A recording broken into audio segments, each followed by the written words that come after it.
Good morning, everybody. It is Sunday morning, and I am once again back out in the shop. I've had a great weekend out here, and I've just really enjoyed myself. I'm back at the lathe. It is filthy. I'm going to start by cleaning it up, and then I've got my notes over here, which I wanted to rewrite my notes last night, and it's kind of funny. I went in the house, and shortly after I went in the house last night, I went and got my laptop. I was going to type them all up, print them out, so I had a nice sheet to work off of. Power went out. And it was kind of it was crazy for me. I couldn't type my notes, but for my daughter, she had a party planned. And the garage was all set up, it was all decorated, we had the heater going over there, all the food was out ready to go, and about a half hour before the party started, we lost power. It was off for about 2.5 hours, so it's kind of funny. So they had a party by candlelight. I went up to the dollar store and bought a whole bunch of candles, and so the garage was lit up with candles, and they played their music through their phones and those little boom box things that they're battery charged. I don't know what they're called. But anyway, that was a lot of fun. So I'm going to get this cleaned up, and my goal today is to rewrite my instructions and follow them to a T, because I've got some notes where I've changed things. I want to rewrite them, follow them to a T. My hope is one successful nib. One successful nib. That's what I'm after today. And if I can get that, then I'll try to do one or two more. Maybe not today. It depends on time. I don't know how much time I have. But if I can get a couple of, say, 2, 3 successful nibs, just 1, 2, 3 right after one another, then I'm going to set up a live stream on the other channel, and we'll show this live, which it is a slow process. So I was kind of toying with, I promised a live stream, but I was kind of toying with the idea of just doing a video. So I may go ahead and do a video as well, where I can cut out all of the dead time. I can show turning it down one pass and say, okay, now take it down to this diameter, blah, blah, blah.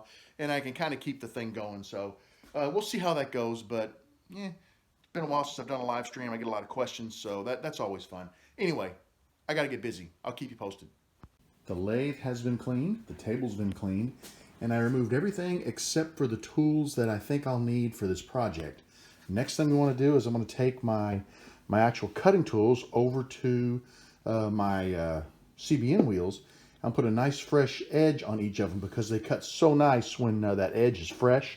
And I put one on yesterday, but I used them quite a bit, so we're going to start over with fresh bits today. I want to give you guys a little update. Here are my threads. They are 3/8 24.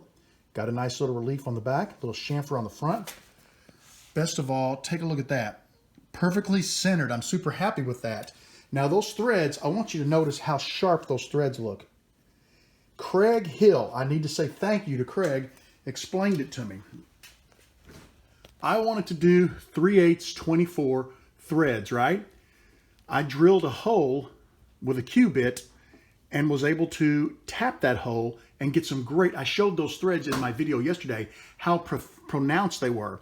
So I was trying to stay right around here, somewhere in here. I was going 3.340 for whenever I would use the die to put threads on the outside diameter, and I just wasn't getting very well pronounced threads. What hadn't occurred to me, and what Craig explained, was you want to use the bit size. I needed to be 0.375. So today I turned the outside diameter to 0.375, cut my threads, and they're perfect.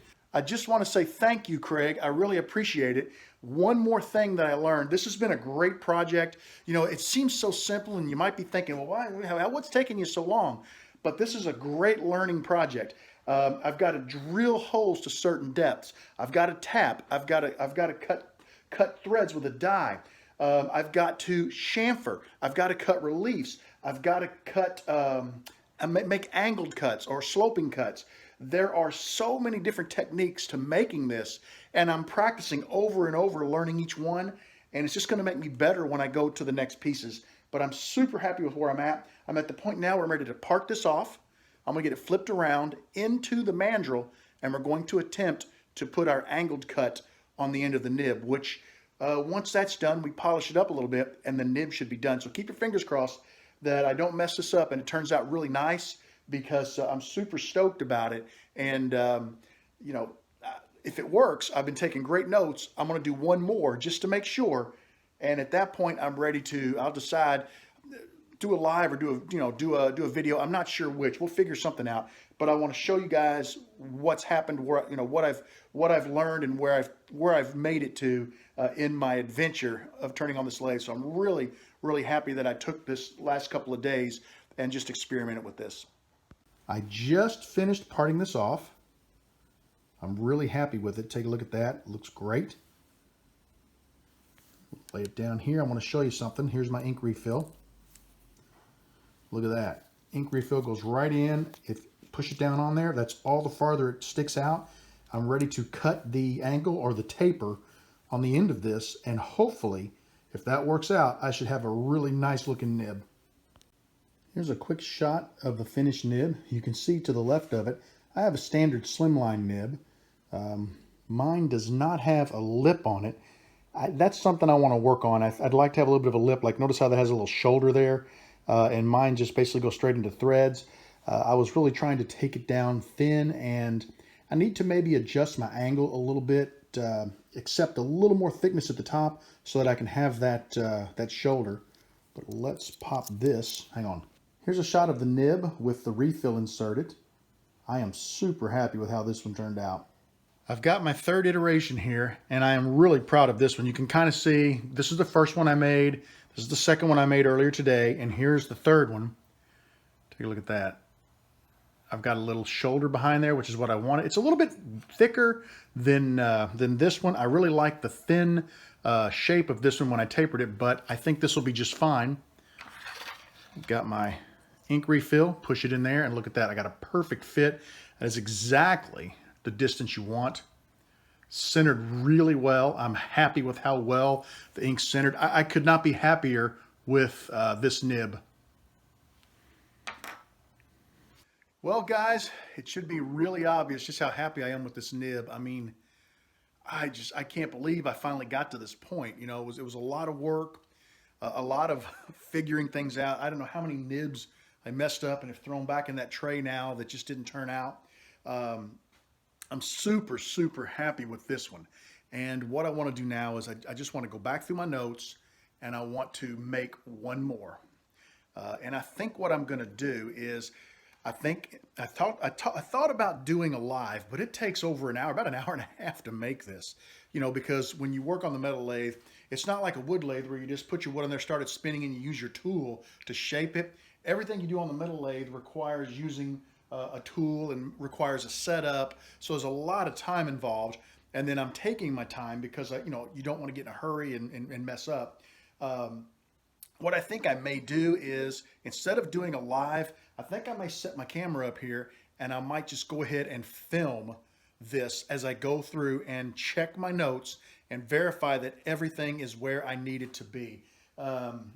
I think that'll be the best of both worlds because it'll let you guys kind of see the process. And I want to let you know that one of the things I did, the taps and dies that I used are out of a standard set. They're 3/8 24 TPI. Let me look at this tool list here. I had to use a collet chuck. I think you could get away with using a standard chuck if you were very careful with alignment. I used calipers, okay. I used a Sharpie. I had a parting tool, which most of you probably already have with your lathe. I used some starter bits. Now, if you're doing this on, say, acrylic, I don't think you would even need the starter bits. You could do that on your regular lathe without starter bits. I used a 15/64" drill bit, and I used a 7/64" drill bit. Very common. Most sets have those. My little basic set had them. That's where I got them. You could use a parting tool or maybe a square carbide cutter to cut your tenon for your threading. I used a Q bit. Now that's the one oddball, but I think you could look the size above and below the Q bit, and probably if you use the size below, you'd probably be all right. I used a 3/8 24 tap, 3/8 24 die, and you do not need the tap and die tool that I use. The very first couple that I did, I actually did by hand, so that's not a problem, especially if you're working on acrylic. And basically, being if you were doing it on a regular lathe, you could even taper with your standard tools. So that was another objective that I had, is as I made this, I wanted it to be reproducible on a wood lathe. So I tried to use common tools, and I tried to use just simple, simple techniques. And I'm doing it on a metal lathe because I want to learn how to use this lathe so that I can improve my pin turning and make some of my own components. But I want everyone else, I don't want you to have to go out and spend a ton of money on a lathe. I want you to be able to produce this on a regular wood lathe, and that's kind of what I'm after. So I'm gonna get set up, and I think I'm gonna film, and if it goes well, I'll put a video out as soon as I can get it edited up. All right, I'll keep you posted on what else happens today.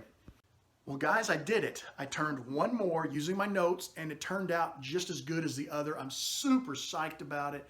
I want you to know that I did record it. So when I get a chance to edit the video, there will be a video on my other channel, RJB Woodturner.